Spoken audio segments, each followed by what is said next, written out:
Welcome to the Greater Victoria Real Estate Show. I'm Jane Johnston, realtor here in Victoria, and this is a show where we cut through the noise and talk about what's actually happening in our local market. I'm Andrew Plank, also a Victoria realtor. We'll talk stats, timing, neighborhoods, and what we're seeing behind the scenes. And I'm Jen Lowe, mortgage broker. I'm the numbers person of the group, and I'll chime in with the mortgage side. Each week, we break down what the market means for you. All focused right here on Greater Victoria. No hype, no pressure, just honest conversations, local insight, and practical advice. Let's get into it. Good morning, everybody. It is Wednesday, July 15th. Welcome to the Greater Victoria Real Estate Show. I'm Jane Johnston, and I am here with... I'm Andrew Plank. I'm with the Vibe Collective at Royal LePage, and I'm practicing my stunned look. I'm Jen Lowe, mortgage broker with Dominion Lending Center's Modern Mortgage Group. Nice to see you guys. Nice to see you guys too. See you. We were just saying that before the show started that we had some feedback that just after the intro music, we all look a little stunned. So we do know it's coming, though. We do. It's a surprise every time. So what's going on in everyone's week? Actually, why don't we get started and we can talk quickly about what's happening with the Bank of Canada. You bet. Yeah, so as expected, the Bank of Canada has left its overnight lending rate unchanged at 2.25%. This is the sixth time consecutive rate announcement that there hasn't been a change. So definitely more stable, which is nice. Question is, why are rates staying put? Our economy has shown signs of improvement over the past few months, even after being hit by the higher global energy prices stemming from conflict in the Middle East. Economic growth has been stronger than expected recently, and policymakers don't believe that pace will continue indefinitely. So they're seeing this growth becoming more balanced across the different parts of the economy, rather than relying on a few sectors. The other piece that's kind of exciting is that our inflation, the inflation rate, it seems to be very encouraging. So it's expected to ease if the inflation rate eases, then we could see a decrease in interest rates, which would be, of course, lovely as well. Now, of course, a lot of people are still waiting for the inflation rate. Oh, What is should I do my stunned look? What is the current inflation rate? I believe it was up just over 3%. And the target is between 2 and 3. The reason, usually when inflation is above 3%, that triggers the Bank of Canada to raise rates. However, because of what was happening in the Middle East, they've chosen not to, and we're now seeing this ease and what's expected with the inflation rate as well. I think because there's nothing we can do about what's happening in the Middle East. Andrew. My turn. I was just going to say, the current rates relative to historical rates, because we're talking about, we're waiting maybe for rates to come down, or it's really nice that they're stable and it's really nice that they're not going up. But a lot of buyers are, consistently, there's always a population of buyers waiting for the rates to come down. How are we looking from a historical basis on rates? Like our current rates versus the average rate over time? I'd say we're right there. I mean, people want that 0.99%, 1.99%, but that's not ever going to, knock on wood, that's not in our future. When just speaking from a personal standpoint, when I bought my first house back in 2001, the interest rate was 5.5%. We're under that significantly. So it's a funny thing. We're seeing there's some fixed rates now under 4%. And when you 4.01 versus 3.99, even though it's a difference of probably $3 a month, that mindset piece is huge. And that 3.99 just sounds so much better. Right. Right. It's like it's the same thing like pricing a condo at $499 versus 500,000. It just is a different number Yeah. in people's Brings heads. you, yeah. Perceptually, perception is reality. Yes. For sure. Yeah. Well, Okay. I will say, just looking at the market, I'm seeing prices coming down, I think. Mhm. Anecdotally, it's funny because we wait for the stats to come out at the end of the month, and I always wonder, is it the stats projecting my opinion, or am I projecting my opinion on the stats? And I think that there's lots of opportunities right now, And 100%. interest rates good. and to pull a matrix, there is no spoon, or what's really going to mess with your head is, do this when the stats come out, does that then impact what buyers do in future? And so it's a self-fulfilling prophecy. When we see, good news coming out, do people take that and run? And then we get better good news because people are following the good news. When bad news comes out, do we get more bad news because of, like, what is the effect of the news on the actual market? And it's profound. And what I see is that people can get into the condo market now for less than what they're paying for rent. Yes.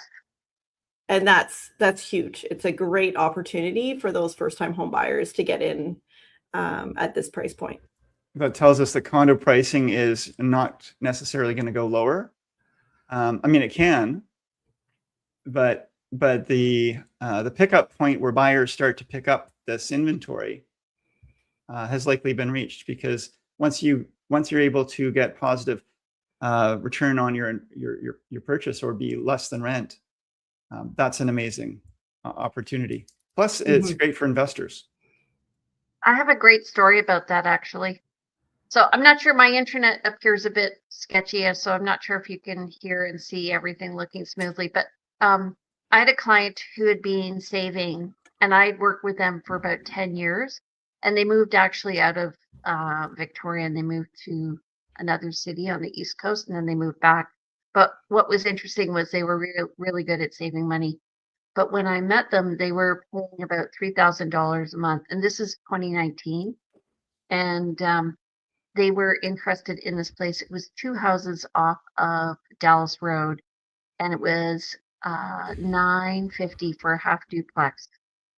And when they went to look at it, there was a suite in it. It was not an authorized suite, but the rent on the unauthorized suite was about $1,900. And we worked out, so this person had saved about $450,000 over the 10 years, like super, super great saver. Good for And them. she was paying $3,000 a month in rent. And she had never looked at the math. And I said, you know what? You're paying $3,000 a month rent. Then she was like, kind of like trying to figure out what she wanted to do. And she didn't want to be in debt. She was afraid of being in debt. Anyway, we looked at the math, and we realized that with the $1,900 and the mortgage at that point, it would have been about $3,000 a month, that she was only going to be paying $1,100, right? Amazing. So that was her turning point, where she was like, "Oh my God!" And And that's then a good. she said, "Sorry." No, go ahead. Well, then she's like, really close to the closing date. She goes, "I don't know if I want this. Like, I'm afraid of being in debt." I said, "I'll buy it." You didn't, did Just you? made sense. No, Yeah. she bought it.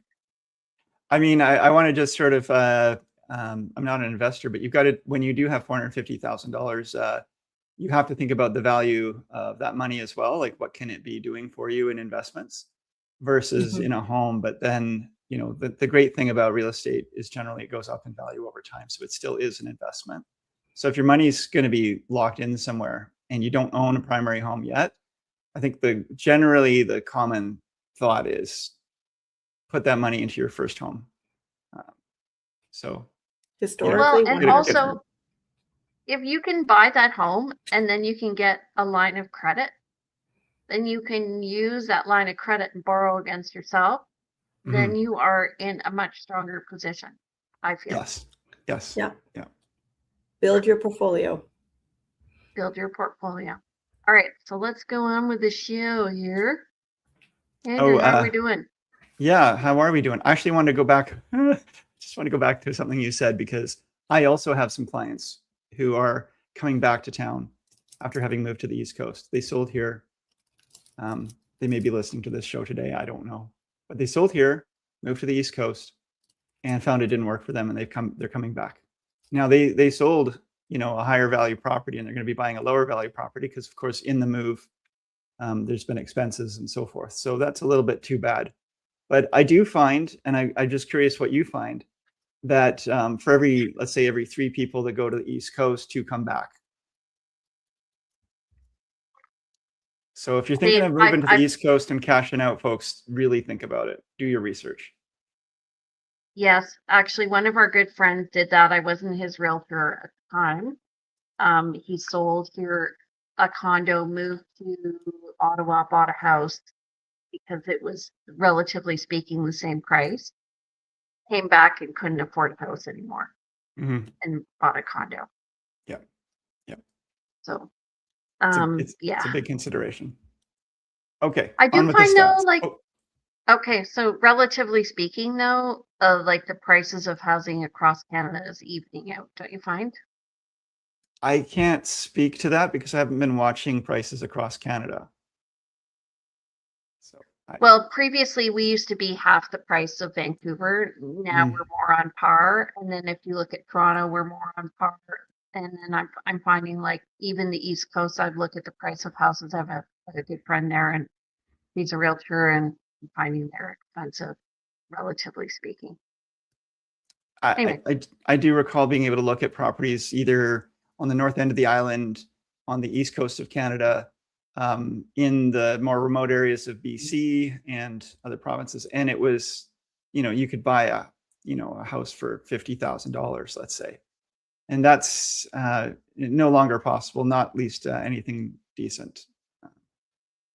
But that was why people were picking up and moving to the East Coast, because they were seeing these beautiful homes with water views or on the water, and $80,000, $120,000 on an acreage or what have you, and it was nuts. Just to touch on a future topic, you can't build that for $50,000, right? So when you look at potential, what we're seeing with developers, future topic, this is where we're seeing a challenge and a problem. Right. Yeah, it's true.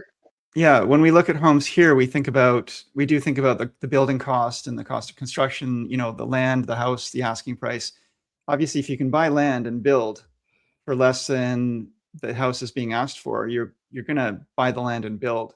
But there's no, yes. So interesting. I think that it's coming down. Even the land is coming down right now, because properties, there's much more land available. When I was on the board at Habitat, we were always looking for land. We couldn't find anything. And now people have, because I guess of the rules and stuff, they've been able to subdivide. Now there's more sort of land opportunities available, and so they've become more affordable. So, but I agree. Yeah. The cost of the supplies are the cost of the supplies to build the house. Mm-hmm. Right. But as land becomes more easily developed because of changes in legislation or law or zoning or what have you, then it becomes it becomes more usable but less valuable because there's more of it. The land hasn't changed. We're not, to be clear, we haven't created more land mass. We're not, building extra islands here, but the land that we do have, we can develop with more density, and therefore it's more available. Yeah. Okay. All right. So finally, after that long side note, and finally we're back to the Victoria Market Watch. What's happened in the last week? Thank you, Jane. We had 335 properties go live in the last week, 278 the week before. So we're definitely up for our listings week over week. Pretty much on par, 155 155 pending properties versus 155 the week before. Not common, we see exact numbers, but there you have it. We had the same numbers of properties go pending week over week. And then price decreases 159 this week versus 167 the week before. And 71 properties expired versus 135 the week before. So I think that there is going to be a lot of expiries and relistings happening right now. I think there was a bit of a lull at the beginning of July after this sort of school ended and people kind of getting together, talking, and I think there's going to be major decisions happening. Jen? Mm-hmm. Yeah. What's the advantage of that? Like, is it because it shows up as a new listing? Yeah, and even realtor.ca, the algorithm promotes new listings as opposed to price reduction. Gotcha. Jen, there's two sides to that. You know, one is we just have listing contracts that have a certain time span, and once it expires, you know, if the seller wants to continue selling, they're going to relist their property and put it back on market. So it's going to have a natural expiry and relist. Then there's also a strategy some agents and some sellers pursue where if they're looking at a price reduction or some sort of change to the marketing, they will take the listing down and then relaunch it. And so you get these less natural rhythms. But I think what Jane was alluding to in general is, you know, when you list your home for the spring market, and when the agent is looking at early spring or mid-spring and looking at listing, they're probably having that listing expire somewhere towards the end of July, because there's probably a conversation to be had about whether they're going to be on market through the summer. And so we probably we probably will see a lot of listings coming. So I find we do a month or a weekly report of what's happening with our let me just rephrase that. We do a weekly report and we look at where the exposure is happening and what kind of activity we're seeing, and we also look at what's sold. And then monthly I do a deep dive and then I report back to the clients, and that's really important because they need to see the big picture. I'm seeing the big picture every day, so I'm trying to replicate what my clients need to see in order to make a good decision. And I find right now that, you know, we have a shorter runway than we did 2 months ago. And so if people want to get their property sold, now is the time between now and the end of October to really start dialing it in. So that's what we're doing. Okay. Just gave away a big secret. Mm-hmm. dropping knowledge here. Okay, well, list to sale ratios week over week, because the number of pendings remained the same, but we had less new listings. More new listings this week.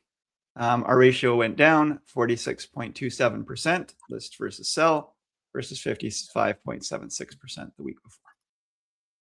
That doesn't make sense. No? If we have more new listings and the same number of pendings, then our list to sale ratio should be different. It should be lower.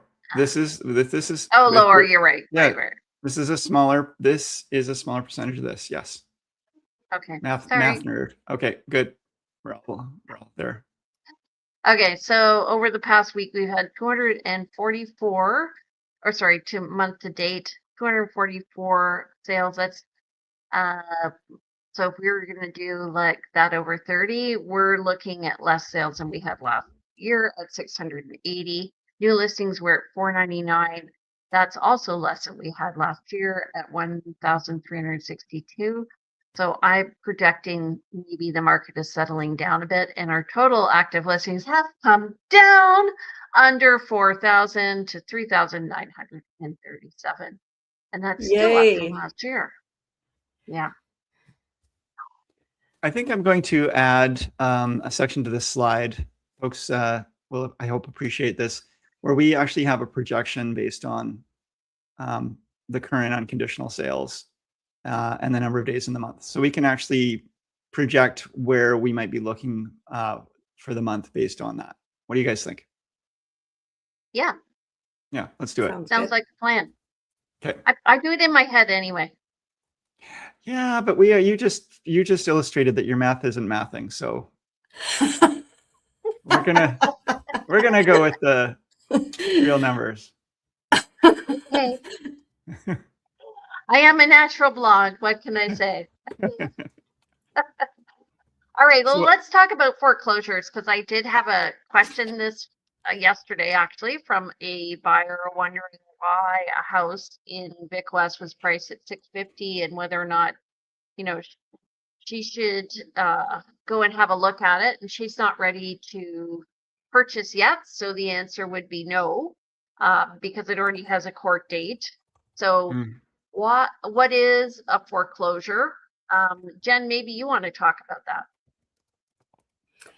Well, basically, when a foreclosure happens, when a client or a homeowner no longer is making their mortgage payments, it's a long process, or it can be a very long process depending on who their lender is. And then once it goes into foreclosure, the process is it gets listed for sale. People can make offers, or you can get an accepted offer on the property. You guys can talk a little bit about getting the accepted offer piece, but from the lending standpoint, we get a full approval, but there's still another step to the process where the buyers, or there could be multiple buyers, go to court and present their bids. So there's a lot of pre-work that has to be done. Appraisals are always required on a foreclosure to confirm the condition of the property. There's also an added risk there. You may or may not have a owner that is not very happy that their home has gone into foreclosure, and how is that home going to be left? So that's a concern too. Totally. And speaking to that, it's as is, where is what she's saying. Right. So Yeah. you don't get the appliances if the seller takes them out, and they have every right to take them out. It's their chattels.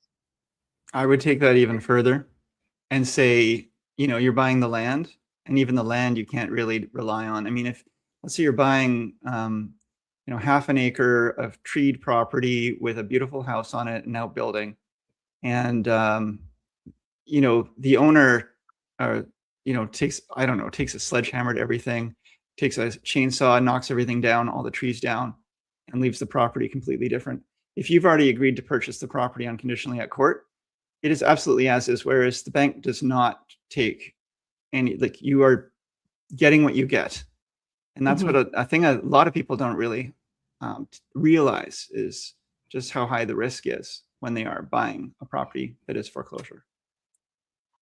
The other thing is if you're fairly early on in the process, so sometimes if a property is listed at market value, you can get in there and you can get an offer in, and you can get it accepted, and it may not, it may have issues, but you're not going to have a lot of competition. The strategy generally with foreclosures is you wait and wait and wait, and then you wait for the first person to pull the trigger, and then you can go in knowing what their offer is when you go to court. But you have to go in unconditional, so you have to have all your financing, and if you want to do inspections, they have to be done before you write that offer in court. So it is risky. I've seen foreclosure where there's been fire on the property, and the back half of the house basically is uninhabitable, but the market was hot at that time, and so people were able to purchase, and obviously it was a different kind of buyer. Yeah.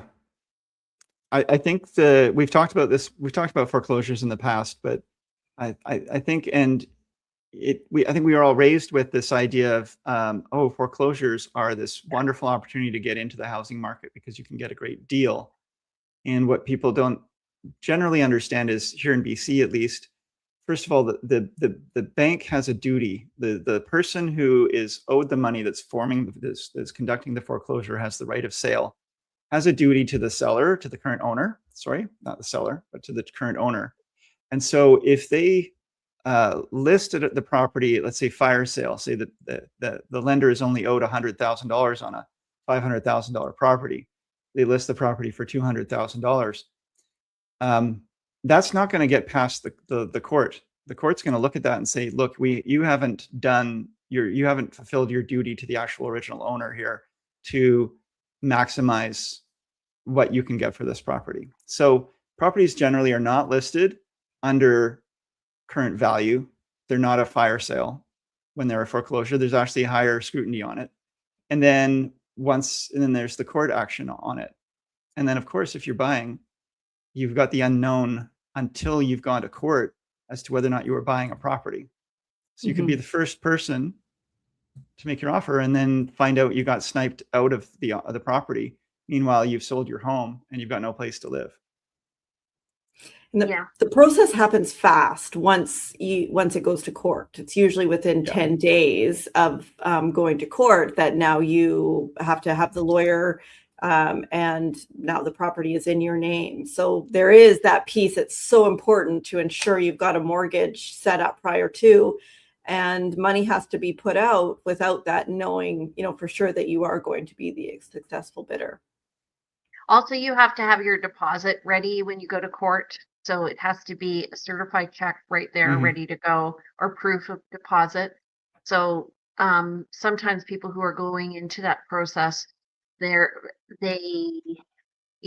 actually had a client who won on a foreclosure, and I had to run to the bank, certified check at that moment. So we actually wrote a few foreclosure offers for them over time, and for them it's worked because they've bought nice houses actually in nice areas, and they were all done, and there wasn't a lot of work.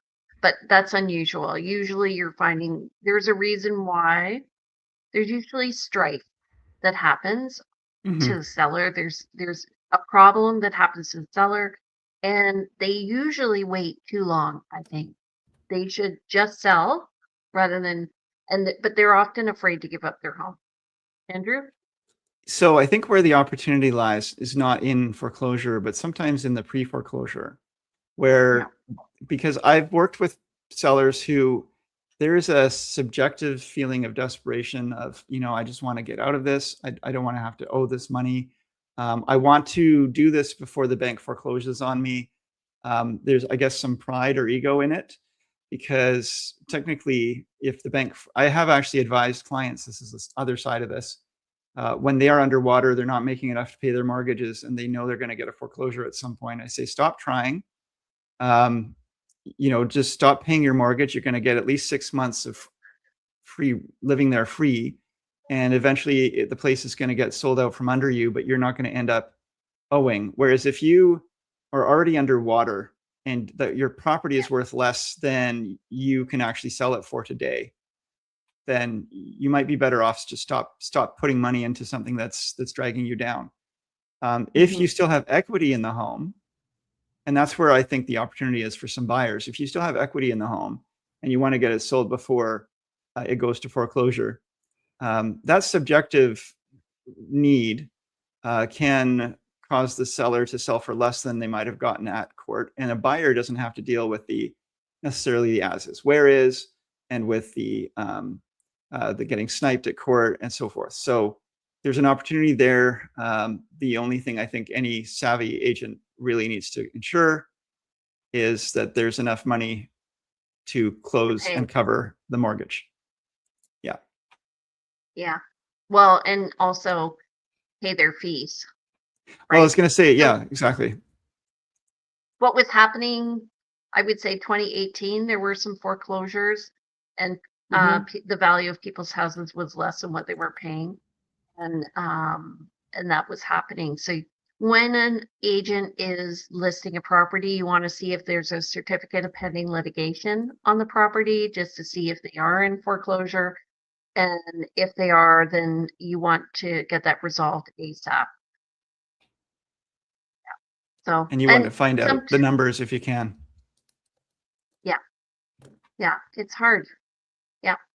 So one thing you can do, which, I mean, when we list a property, when you list a property or working with a buyer for a property, in this case, working with a buyer interested in a property, and if you have suspicion that they might be underwater on their mortgage, one thing you can do is pull the mortgage document from Land Title Office, and you will get from the bank or from Land Title the original mortgage document. Now, it could be 5 years old, but it will give you some information, because if the property is being sold for 600,000, that original mortgage is 300,000, you're probably safe.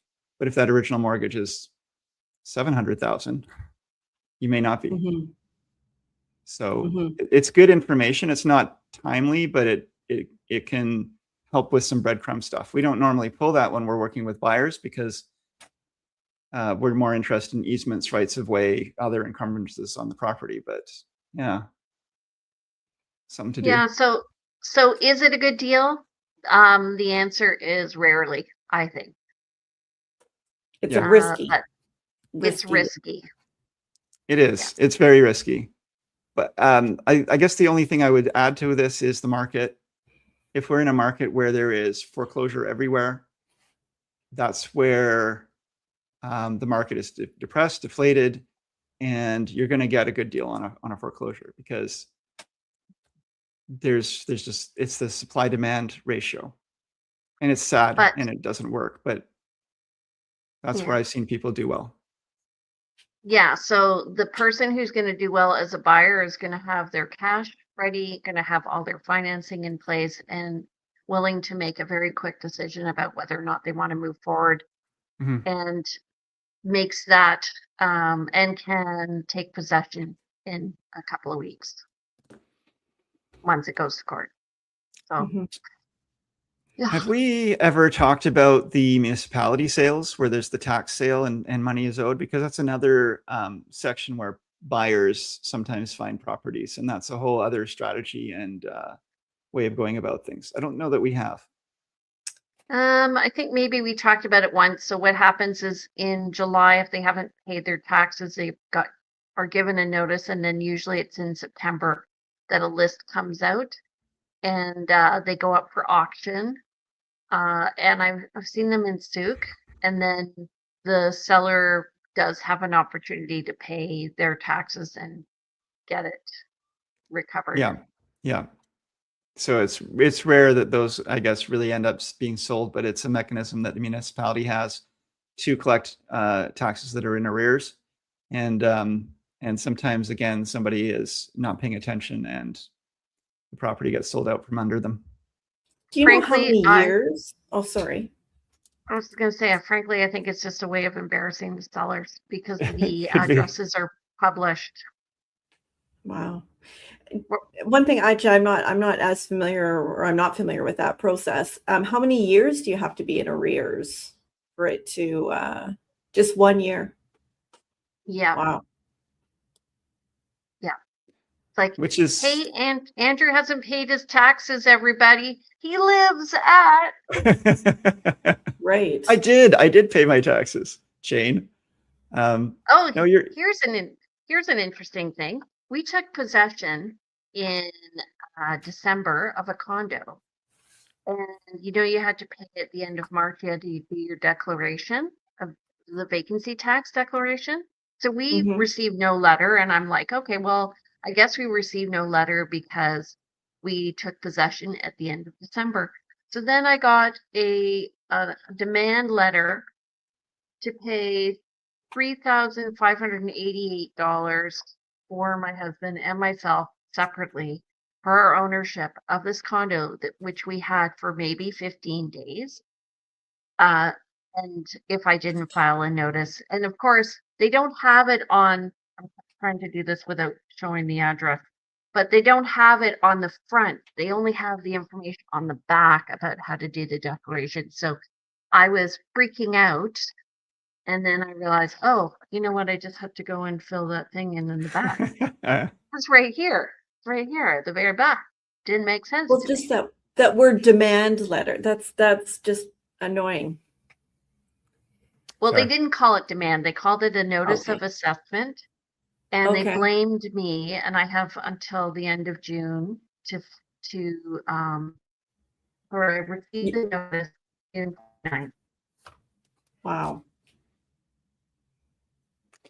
Yeah. Tell us how you really feel, Jane. I feel like there's someone not putting the dots together in government going, they only own the place for 15 days. And then I had to declare that it was vacant for 6 months, which it wasn't vacant for 6 months. So now I'm like, am I going to get charged for misrepresenting the declaration? Right. I don't know. I didn't own it before that. Jeez. I guess. Yeah. Yeah. I would have steam coming out of my ears. Oh, okay. So, everybody good? I'm good. That was great. Lots of info. Yep. Okay. All right. Been a busy. Pardon me, Andrew? I was just going to say it's been a busy week, and it doesn't feel like, for me, it feels like the buyers are out there active again. So that's been really interesting. It doesn't feel like it's slowing down for me from a buyer's perspective. Maybe I'm an anomaly. Everybody has their own market, but it's interesting how things are still flying along by all accounts from that perspective for me. I agree. For me, it's interesting. I'm finding buyers, like if they're interested, they are moving quickly, but there's lots of choice out there right now. So they're doing their research. Mm-hmm. So make your home well, people. All right. Andrew, you want to take us away? Yeah, so we are the Greater Victoria Real Estate Show, Jane, Jen, and I. And we would really appreciate your input, your feedback. We really, again, enjoy that you take the time to be here with us. So so you don't miss any episodes, please subscribe. Please comment and share. We really want to hear from you. And we really also know that others want to hear from us. So please do share if you know somebody that's got a need to hear this. Okay. That's it. I'm Andrew Plank. I'm with the Vibe Collective at Royal LePage. And if you wish to reach me directly, I'm at 250-360-6106. And I can also be emailed info@andrewplank.com and the website andrewplank.com, as well as the realvibe.ca website for the Vibe Collective. That's realvibe.ca, as in real mayonnaise, I guess. Oh, sorry. I've got a trigger finger. I am Jen Lowe. I am a mortgage broker with Modern Mortgage Group through Dominion Lending Centers. My cell number 250-217-4925. Email is jen@jenlowe.ca and my website is jenlowe.ca. All right. Next, I'm Jane Johnston. I'm with the Briar Hill Group at Remax Camosa and with Sean Provencher. You can reach me at 250-744-0775. You know what? The best email is actually briarhillgroup@gmail.com. And I'm going to change the slide. You can look at our listings at briarhillgroup.com. And if you want to find out about what's happening in behind the scenes in real estate, follow me at realtyteacher_Remax_Victoria. And we'd love to hear from you. Alrighty. Take care, everybody. We are on every Wednesday. I'll edit this slide as well. And we're on all the time. So if you have any questions, just give us a call. Yeah, totally. Totally. Totally. All right. Have a great day. Thanks, everybody. See you next Bye, Wednesday. See you next Wednesday. Bye. Thanks for joining us on the Greater Victoria Real Estate Show. We're here weekly bringing you up-to-date insights on the Greater Victoria real estate market. Make sure to follow and subscribe on YouTube, Facebook, and wherever you listen to podcasts so you'll never miss an update. We'll be back next week with more clarity around what's happening and what it means for you.